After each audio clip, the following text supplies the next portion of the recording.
Hi, my name is Deborah R. Richardson, and if you are an accounts payable professional that processes vendor bank changes based on information received via email, then this webinar is for you.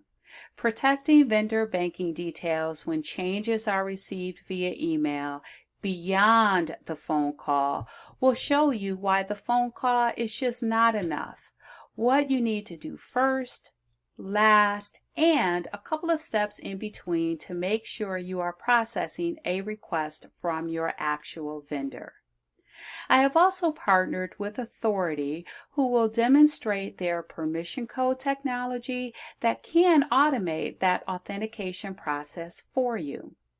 So please register and join us on April 29th from 11 to 12 p.m. Eastern Time. And don't worry if you are unable to attend. All registered attendees will receive an email with a link to watch the on-demand recording at their convenience. So register today.